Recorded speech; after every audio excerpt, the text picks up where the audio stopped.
जय श्री कृष्ण। यानि कानि च पापानि जन्मांतर कृतानि च तानि सर्वाणि प्रणश्यन्ति प्रदक्षिणाम पदे पदे।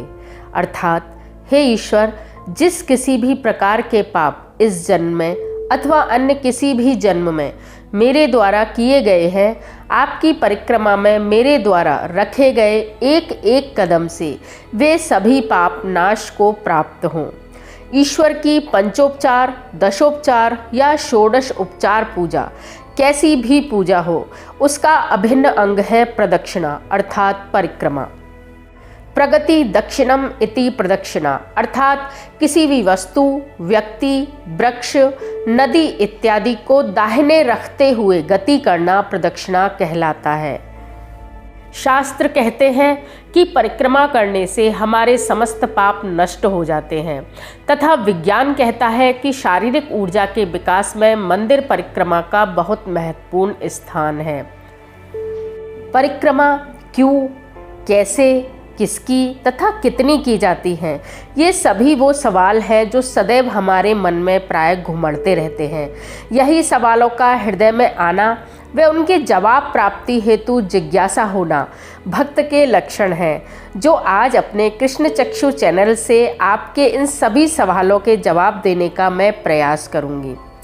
परिक्रमा कब और क्यों की जाती है, कैसे तथा किसकी की जाती है और कितनी प्रदक्षिणा देने का विधान है, यह वे सवाल हैं जो प्राय हर वक्त के हृदय में घुमड़ते हैं। हृदय में सवालों का आना और उनकी जिज्ञासा को शांत करने हेतु प्रयास करना, यही एक भक्त के लक्षण हैं। तो आज अपने कृष्ण चक्षु चैनल से मैं आपके लिए इन सभी सवालों का जवाब देने का प्रयास करूंगी। वीडियो के अंत में एक श्लोक के माध्यम से मैं आपको यह भी बताऊंगी कि किस देव की कितनी प्रदक्षिणा अर्थात परिक्रमा करने का विधान हमारे शास्त्रों में आता है तथा जिन देवी देवताओं की प्रदक्षिणा नहीं की जाती है अथवा जिन देवी देवताओं की प्रदक्षिणा करने का विधान कहीं प्राप्त नहीं होता है, उनकी कितनी परिक्रमा हमें लगानी चाहिए। तो पहला सवाल आता है कि परिक्रमा कब दी जाती है। तो किसी भी देव मूर्ति, मंदिर इत्यादि में जाकर वहाँ की रज को मस्तक पर लगाना, उसके पश्चात घंटे का नाद करना, फिर देव मूर्ति को नमस्कार कर अंत में परिक्रमा की जाती है। परिक्रमा करने की विधि क्या होती है? तो देव मूर्ति, मंदिर या जिस किसी भी वस्तु की आप परिक्रमा कर रहे हैं, जिस किसी भी स्थान की आप परिक्रमा कर रहे हैं, उसे स्वयं से दाहिने रखकर बिना रुके, बिना पीछे मुड़े हुए श्रद्धा भाव से प्रदक्षिणा दी जाती है। तीसरा सवाल आता है कि प्रदक्षिणा क्यों की जाती है। ऐसा माना जाता है कि देवता, मंदिर, नदी, वृक्ष, जो भी स्थल पवित्र हैं, उनके चारों ओर एक औरा या कहते हैं कि आभा मंडल एक ऊर्जा का स्रोत होता है जो सदैव उत्तर से दक्षिण की ओर बहता है। उस ऊर्जा की दिशा में चलकर अर्थात उत्तर से दक्षिण की ओर बहने वाली दिशाओं के साथ जब हम चलते हैं तो उस देव मूर्ति अथवा मंदिर या वहाँ का वास्तु जो है, उसकी ऊर्जाओं का हम संपूर्ण लाभ ले सकते हैं। उन ऊर्जाओं का लाभ हमें कितने समय के लिए लेना है, उन ऊर्जाओं को हम अपने भीतर कितने देर तक धारण कर सकते हैं, इसी हेतु प्रत्येक देवी देवता की उनकी ऊर्जाओं के अनुसार प्रदक्षिणा का विधान बताया गया है। तो देव मूर्ति, मंदिर, वृक्ष, नदी, तीर्थ स्थान, पर्वत, चारों धाम तथा संपूर्ण भरतखंड के अलावा हमारे घर में ऐसे कौन हैं जिनकी भी प्रदक्षिणा करना हमारे लिए अत्यंत आवश्यक है, लेकिन प्राय हम चारों ओर प्रदक्षिणा कर देते हैं, परिक्रमा लगा आते हैं, लेकिन घर के उन सदस्यों की परिक्रमा किए बिना हमें अपनी द्वारा की जाने वाली परिक्रमा तथा सकारात्मक ऊर्जाओं का लाभ नहीं मिल पाता है। अंतिम सवाल आता है कि किस देवी देवता की कितनी परिक्रमाएं की जाए कि हमें उनके द्वारा प्राप्त होने वाला लाभ, उनके द्वारा प्राप्त होने वाली ऊर्जाओं का असीम फल प्राप्त हमें हो सके।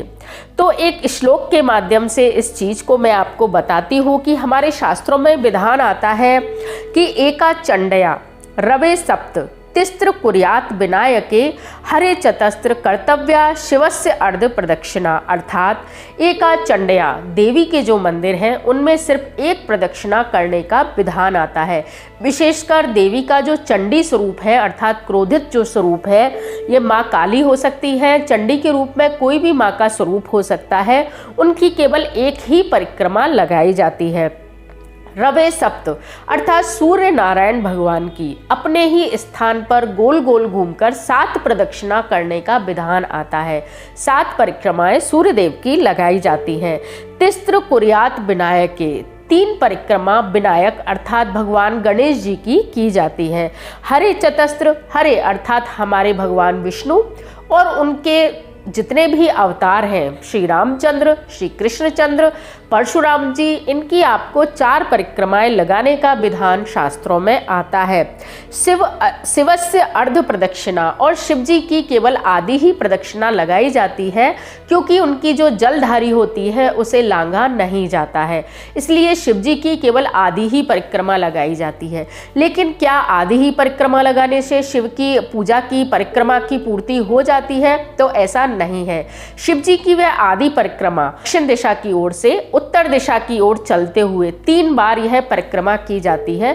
उससे शिव जी की आधी परिक्रमा के माध्यम से 3 बार घूमकर पूर्ण परिक्रमा मानी जाती है।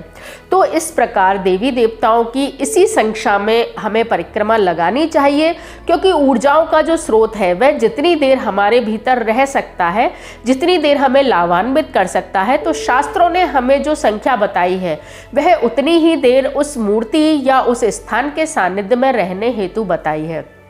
अब बात आती है कि इसमें तो सिर्फ कुछ ही देवी देवताओं के बारे में बताया गया है।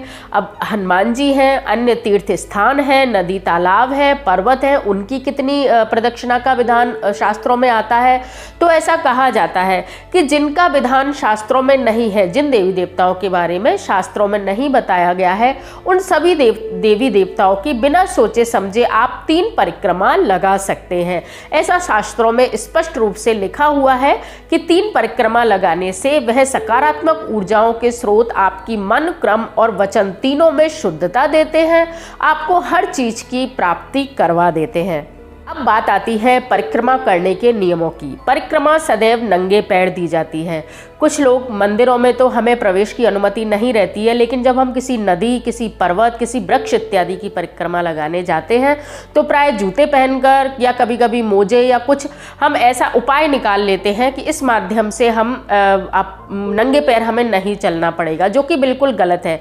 जब तक आप नंगे पैर परिक्रमा नहीं लगाते हैं, आपको परिक्रमा का संपूर्ण फल नहीं मिल पाता है। मैं ये नहीं कहूँगी कि बिल्कुल नहीं मिलता है, लेकिन जो संपूर्ण फल की आप आशा करते हैं, जिस त्याग के माध्यम से मिलने वाले फल की जो आप आशा करते हैं, वह आपको संपूर्ण प्राप्त नहीं हो पाता है। तो नंगे पैर ही लगाई जाती है परिक्रमा, सिर ढककर तथा नंगे पैर, ये 2 नियम रहते हैं। परिक्रमा मार्ग यदि लंबा है तो मार्ग में मल मूत्र का त्याग करना, थूकना, हंसी ठिठोली करना, भागम भाग या धक्का मुक्की करना, यह वर्जित रहता है। अन्न के दाने फैलाते हुए प्रदक्षिणा करना, कई बार हम देखते हैं कि मंदिरों में अनाज के दाने फैलाते हुए हम परिक्रमा करते हैं, यह भी गलत रहता है। किसी एक निश्चित स्थान पर या प्रभु को समर्पित करके एक ही स्थान पर अनाज के दानों को हमें रख देना चाहिए या पैरों में उन्हें डालना, यह भी शुभ नहीं रहता है। अगली वस्तु क्या देखते हैं कि जब हम किसी भी स्थान की परिक्रमा करते हैं तो हम लगातार गोल गोल घूमते जाते हैं, रुकते नहीं हैं। जबकि जो भी देव मूर्ति है, वृक्ष है, नदी है, तालाब, वहाँ आपको एक निश्चित स्थान निर्धारित करें, उस जगह रुककर एक बार झुककर प्रणाम करें अपने इष्ट देव को या जिसकी भी आप परिक्रमा लगा रहे हैं। पुनः फिर जो भी आपकी संख्यात्मक गिनती है उसके आधार पर आप परिक्रमा को प्रारंभ करें। परिक्रमा संख्यात्मक रूप से आप जैसे भी लगा रहे हैं, आपके हाथों में कुछ वस्तु अवश्य होनी चाहिए। चाहे आप एक परिक्रमा लगाएं अथवा आप 108 लगाएं या हजारों की संख्या में आप परिक्रमा लगाएं, कोई भी वस्तु आपके हाथ में, वह फूल हो सकता है, वह धन हो सकता है, वह कोई खाद्य सामग्री हो सकती है, अथवा इनमें से कुछ भी नहीं है तो आपकी माला, करमाला अर्थात हाथों की मुद्रा कुछ इस प्रकार की हो सकती है जिससे आप सजगता का आभास परिक्रमा करते समय करें। परिक्रमा मार्ग में गुरु और सिद्ध के अलावा आपने जिनसे इष्ट मंत्र लिया है वे गुरु और सिद्धों के अलावा यदि कोई भी मिलता है तो आपको उनके चरण स्पर्श करना अथवा उनसे बैठकर बातचीत करना या रुककर उनको अभिवादन करना ठीक नहीं रहता है। लौकिक व्यवहार परिक्रमा में हमें बिल्कुल भी नहीं करना चाहिए। एक देखा जाता है कि लोग जब परिक्रमा करते हैं तो देव मूर्ति के ठीक पीछे रुककर वह धोक लगाते हैं। यह भी बिल्कुल गलत है। शास्त्रों के अनुसार यह बिल्कुल निषेध है। मूर्ति के ठीक पीछे अधर्म का वास होता है। जिस प्रकार मूर्ति के ठीक सामने धर्म का वास रहता है, कहते हैं कि धन का, लक्ष्मी का, समृद्धि का, सुख और शांति का वास रहता है, भगवान की मूर्ति के ठीक पीछे इनके विपरीत चीजों का वास रहता है, जैसे कि अधर्म का वास रहने का शास्त्रों में विधान आता है। इसके अलावा दरिद्रता का, असमृद्धि का, अशांति का भी वास रहने का विधान शास्त्रों में बताया जाता है। अगला सवाल आता है कि हमें परिक्रमा जो कितनी संख्या में देनी चाहिए वह आ गया कि ये निश्चित संख्या है, लेकिन क्या हम असंख्य या बिना गिने भी परिक्रमा कर सकते हैं? तो बिना गिने परिक्रमा करने का विधान नहीं आता है। हाँ, अगर आप पारलौकिक कर्म के लिए या प्रभु की प्राप्ति के लिए ही कर रहे हैं तो आप अधिक मात्रा में भी परिक्रमा कर सकते हैं। परिक्रमा की संख्या यूँ तो असंख्य, हजारों, लाखों बार आप कर सकते हैं, लेकिन 108, उससे आधी 54, 27, 7 या 3 भी प्रदक्षिणा अर्थात परिक्रमा आप कर सकते हैं। यदि आपकी अशक्त अवस्था है, कई बार हमें परिक्रमा करना आवश्यक है, हमने नियम लिया हुआ है कि हम इस स्थान की या इस देव मूर्ति की प्रदक्षिणा अवश्य करेंगे, लेकिन अशक्त अवस्था है, आप बीमार हो गए हैं, आप वृद्ध हो गए हैं, गर्भवती स्त्री है या बालक है, तो उनके लिए 1, 3, 5, 7 की संख्या में या 108 का नियम आपने लिया हुआ है, तो इनमें से कोई भी संख्या आप चुनकर उतनी मात्रा में भी यदि परिक्रमा करते हैं, पूर्ण भाव या श्रद्धा के साथ आप परिक्रमा करते हैं तो आपको उतना ही फल प्राप्त होता है जितना कि आप संपूर्ण परिक्रमा करते हैं तब प्राप्त होता है। परिक्रमा करते समय हमें मन में क्या उच्चारण करना चाहिए? हमें जो चलित मंत्र हैं, जैसे श्री राम जय राम जय जय राम का मंत्र है, सीताराम सीताराम या हरे राम हरे कृष्ण जो मंत्र हैं, जिनको चलते समय हम बोल सकते हैं, जिनको करते समय आसन की आवश्यकता नहीं होती है, उन मंत्रों का आप जाप कर सकते हैं। सत्संग आप कर सकते हैं, कीर्तन कर सकते हैं, मन ही मन प्रभु का ध्यान या देव मूर्ति या जिसकी भी आप परिक्रमा कर रहे हैं उनका ध्यान आप मन ही मन में करते हुए परिक्रमा कर सकते हैं।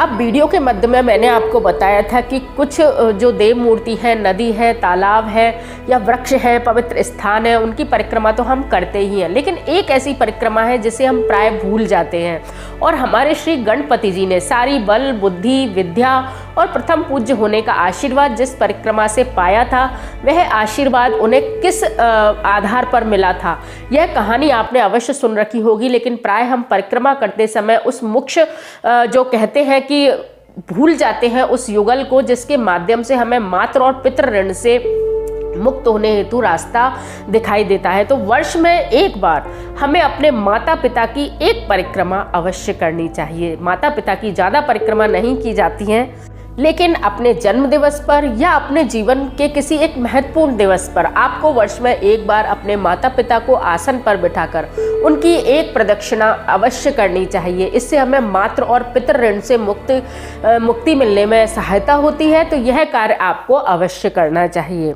साथ ही वीडियो के प्रारंभ में बोला गया जो मेरा मंत्र था, यानी कानि च पापानि जन्मांतर कृतानि च तानि सर्वाणि पुनश्यन्ति प्रदक्षिणाम पदे पदे, इस मंत्र का भी आपको मन ही मन में या प्रदक्षिणा शुरू करते समय आपको यह मंत्र का उच्चारण करना चाहिए। परिक्रमा करते समय अपने गुरुदेव का, अपने इष्ट देव का, अपने कुल देवी देवता तथा अपने पितरों का ध्यान भी अवश्य ही करना चाहिए। उससे आपको तथा आपके समस्त परिवार को, कहते हैं कि आपसे जुड़े हुए प्रत्येक व्यक्ति को उस परिक्रमा का लाभ प्राप्त होता है। उन सकारात्मक ऊर्जाओं से आपसे जुड़ा हुआ प्रत्येक व्यक्ति लाभान्वित होता है। तो इस प्रकार परिक्रमा करने का यह विधान रहता है। परिक्रमा के अंत में आपको एक निश्चित स्थान पर, किसी ऐसे स्थान पर जहां से आपके पीछे से होकर कोई न गुजरे, ऐसे स्थान पर आपको जाकर धोक लगानी चाहिए। स्त्रियों को पंचांग तथा पुरुषों को साष्टांग प्रणाम अवश्य करना चाहिए।